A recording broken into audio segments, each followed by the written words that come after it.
Evening, students, and welcome to this lecture. We're looking at sole trader, looking at key things like ownership, liability, decision making, and profit and loss and taxation. So let's get started. So the first thing what we want to do is to define what is a sole trader. So it's also known as a sole proprietor. It's another name for sole trader. That simply means you're looking at an individual who owns and operates a business alone. There's a notion that says that he operates a business alone, which means he's the one who is the sender of the business. He's the one who actually started the business and is operating it alone. That's what we call a sole trader. Then when we talk about ownership, we are saying that a sole trader is the exclusive owner of the business and is personally responsible for its operation and financial obligations. Means when you talk about financial obligation, you're trying to say whenever you face any problems in terms of cash flows, inflows and outflows, any financial obligation is liable to him.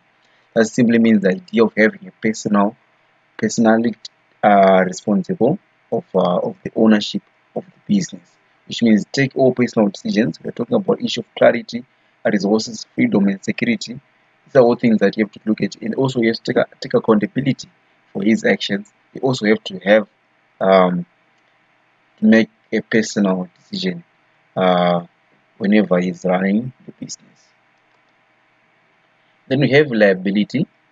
So the owner has what we call unlimited personal liability, simply meaning that personally we are talking about responsible for any debt or legal obligation of the business, which means you're talking about it's personally linked to the debt of the business and is legally um, obliged to pay that debt, which means there's a legal obligation of the business whereby we can separate him from the liability of the company, which means the debt that is going to get. That's the reason why we say it's unlimited liability. We're trying to say that if he fails to pay back the debt that he owes certain individuals or creditors, his personal belongings are going to be affected. His personal assets are going to be affected. That's simply what we mean by having unlimited liability, personal liability. So it's very important to know this is one of the key thing that defines the key thing that describes the key characteristics that shows this is what a sole trader. Then we have decision making. For the sole trader, we're looking at him as someone who has complete control over decision making and business operations.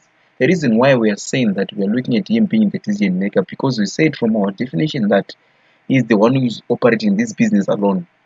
Him alone is the one who's operating this business, which means doesn't have anyone to consult when making decisions, which means this is the key decision maker of his business. So he's the one who decides what is going to happen, how the how the business is going to be run, and that the the projection or the future expectation of his business is going to be in the hands of his own decision. Then we have profit and loss, which means the individual receives all the profits, but also bears all the losses of the business, which means it's someone who's stuck in the balance between profit and losses. As you can see from the diagram, that he gets the profits, also gets the losses, which means he's the one who's actually receiving all those things. Both sides of being having a profit or of being having a loss is liable to all those things. Then you have taxation. So you're talking about the you're supposed to pay a certain tax, meaning to say profits are typically taxed as part of the individual's owner's personal income. So the governments come and collect tax from him. So we have certain tax because it's a small business. They're not going to be charged high taxes, but they have to pay a portion of the tax that is liable to their personal income that they are getting from the profits that they're making from the business. So this is how you should know about issue of taxation. So on our conclusion, we are just simply saying that this structure is simple because it doesn't really require much capital investment. Because usually you actually get help from family members, and it's straightforward, making it suitable for small business, which means one of the type of business which is actually practiced by small businesses or individuals who want to have full control over their operations. Some people just enjoy the freedom of being an entrepreneur by your own boss. So that kind of freedom comes of you starting as a small business, which means you have to use this type of structure, which is a sole trader. So let's meet on the next video when we talk about the advantage and disadvantage you have in a sole trader. So until then, I'll see you in the next video.